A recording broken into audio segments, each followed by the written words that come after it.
Cuando nosotros flaqueamos en la oración, muchas veces es producto de que no lo estamos haciendo bien. No estamos haciendo una oración agradable. Me gustaba mucho cómo lo expresaba un puritano, un predicador del siglo XVII, eh, llamado Jonathan Edwards, que hablaba de la adoración hedionda. Porque la adoración tiene que ser de olor fragante, pero hay mucha adoración y oración también que es hedionda ante Dios. Entonces nosotros tenemos que cuidarnos de que nuestra adoración sea perfecta, de olor fragante ante Dios, y nuestra oración también sea así. ¿Cómo hacemos esto? En verdad, derramando nuestro corazón ante Dios, que es lo que Dios quiere que hagamos. ¿Y cómo oramos entonces? ¿Cómo resuelvo yo este problema de la oración? Yo quiero ser práctico en esto. No sé si ustedes pueden ver la pantalla, yo la publiqué hace rato ya, ¿no? Pero dice ahí cómo resolver el problema de la oración, ¿lo pueden ver? Excelente. Y quiero que vayamos a Mateo 6, y vamos a leer del 5 al 15. Vamos a leer harto. Dice así, Mateo 6, del 5 al 15. Y cuando ores, no seas como los hipócritas, porque ellos aman el orar en pie en las sinagogas y en las esquinas de las calles para ser vistos de los hombres. De cierto os digo que ya tienen su recompensa. Mas tú cuando ores, entra en tu aposento y cerrada la puerta, ora a tu Padre que está en secreto. Y tu Padre que ve en lo secreto te recompensará en público.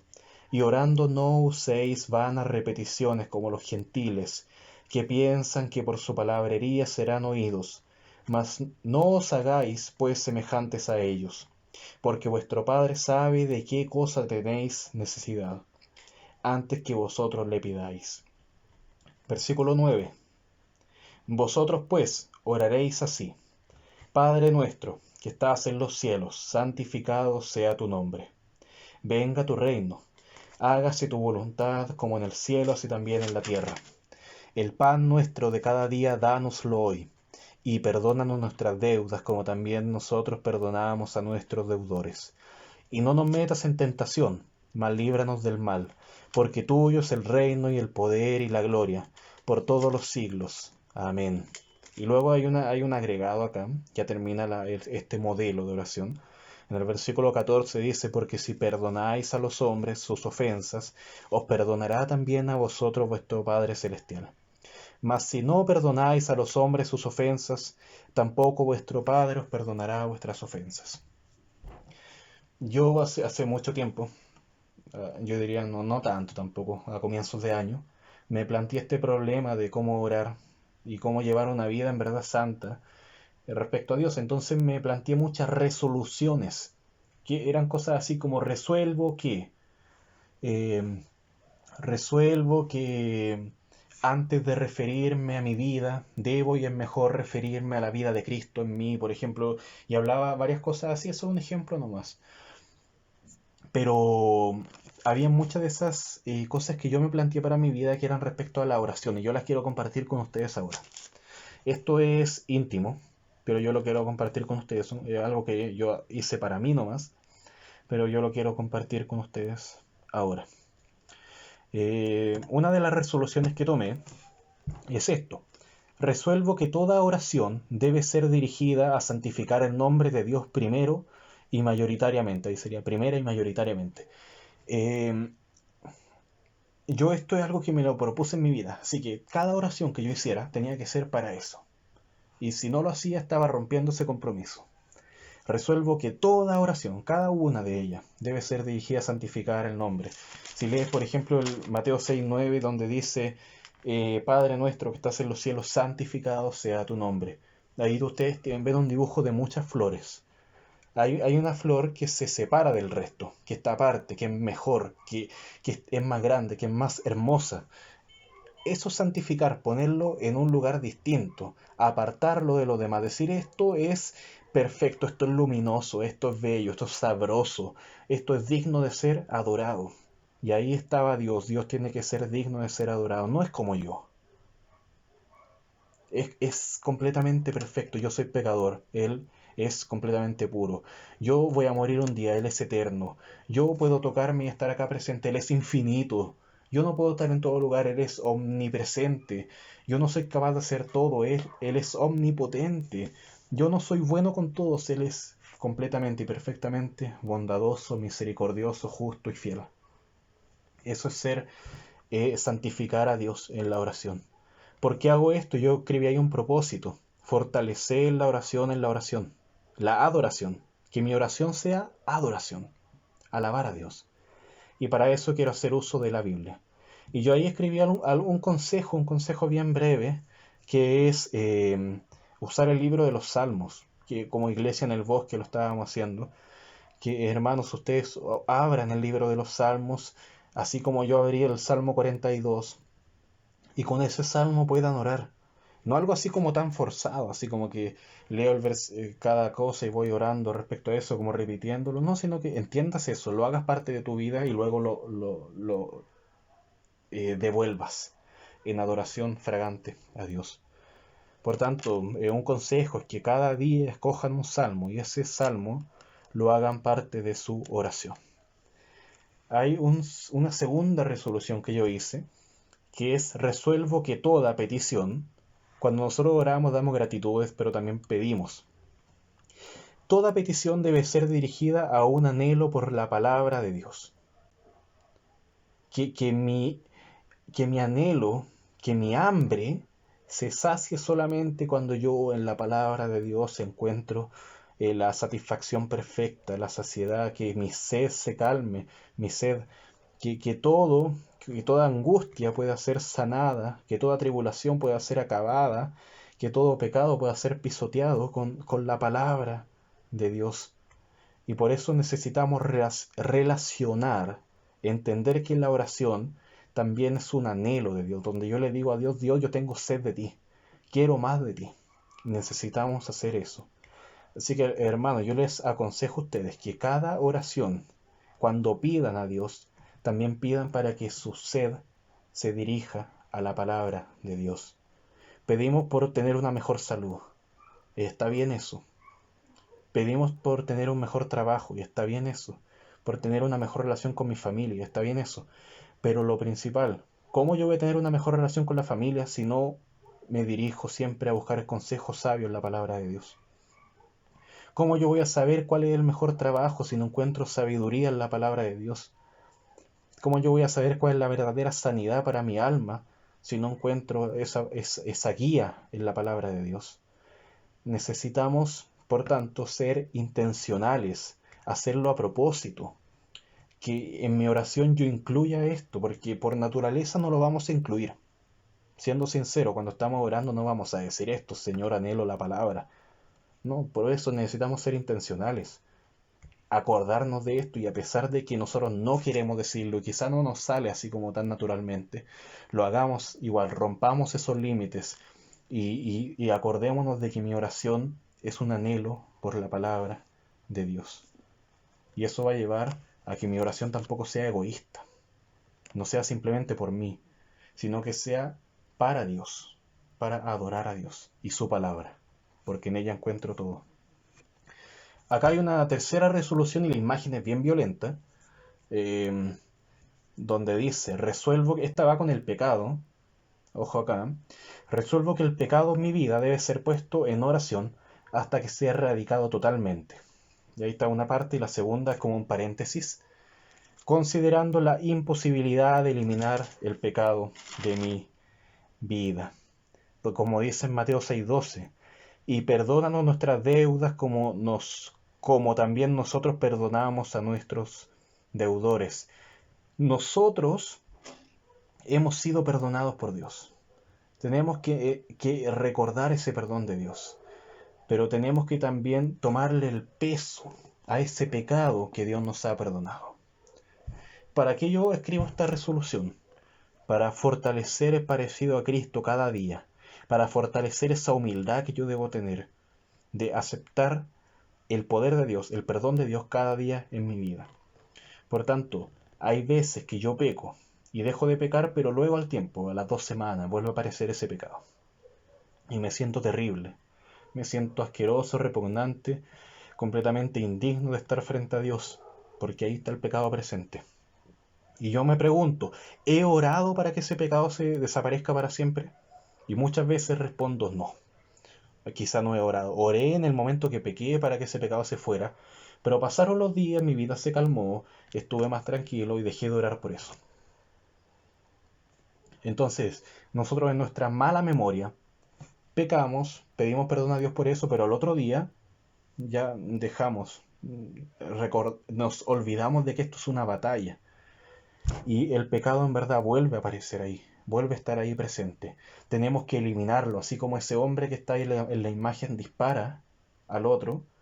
No es la idea de que matemos a otra persona, sino que matemos al pecado que está en nuestra vida, que lo tratemos de eliminar por completo.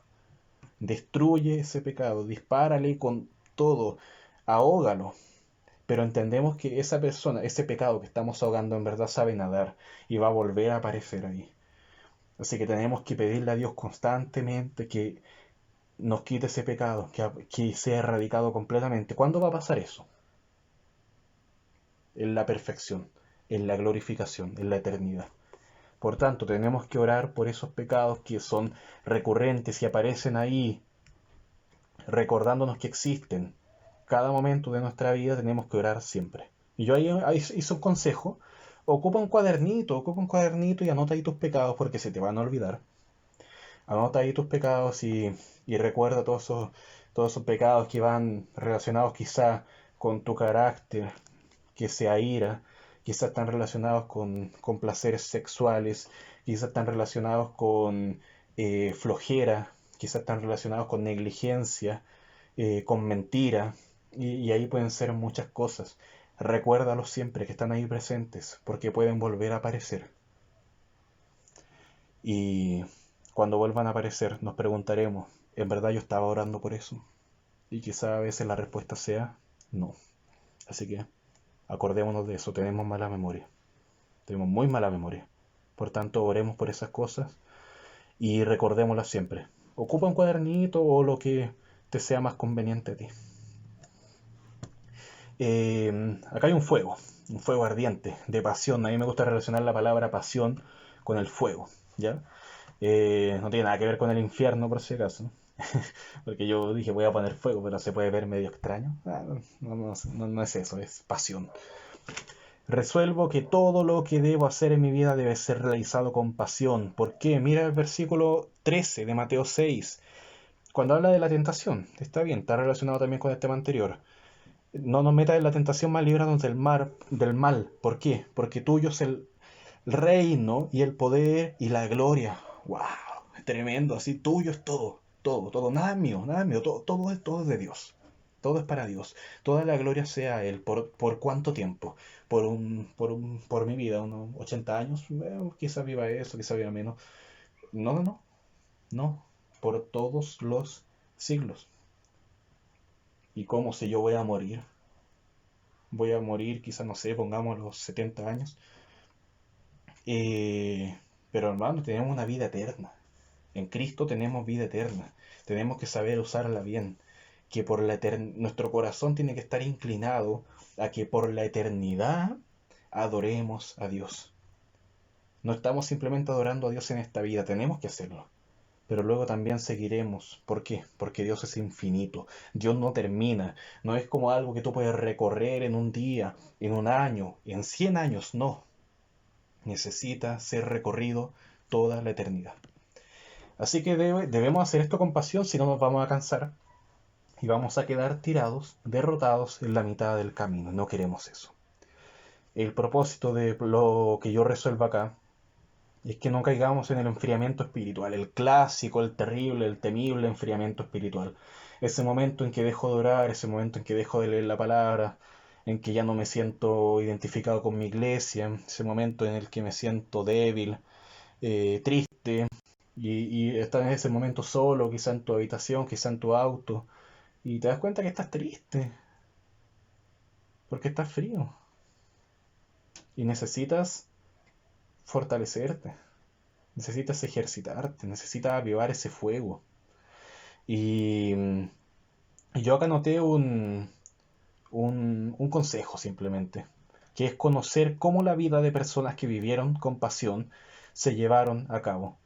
Hay muchas personas que fueron misioneros, que fueron pastores, que fueron quizá personas que formaron orfanatos, personas que ayudaron a los pobres, personas que cuidaron de las viudas, personas que hicieron mucho bien, que enseñaron a los niños, que, que hicieron muchas cosas, pero que independiente de lo que hicieron, vivieron con pasión. Entonces leamos biografías también. Podemos leer cosas desde personas muy antiguas hasta personas de ahora incluso, que han servido a Dios con pasión. Sigamos sus pasos, siempre recordando que ellos están siguiendo los pasos de Jesucristo, nuestro Salvador perfecto, a quien debemos seguir. Él es el camino. Pero también muchas personas nos enseñan cómo hacerlo y nos dan consejos y nos dicen, tú también puedes tomar este camino, sigue de mi mano y no te pierdas. Por lo tanto, sigamos esos consejos. Quizás no sean personas de la antigüedad, quizás sean personas de la misma iglesia y y los puedes ver ahora. Sigue sus pasos, pregúntales cómo lo hacen cuando están tristes y cuando se ven tentados y cuando se cansan. ¿Qué hacen ellos? ¿Cuánto tiempo oran? ¿10 minutos? ¿15 minutos?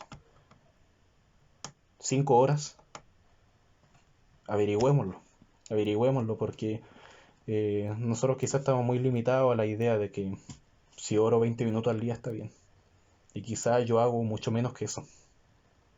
Así a veces yo se los cuento la relación sincera que tengo con ustedes. A veces no alcanzo a orar bien en el día. Y oro muy poco.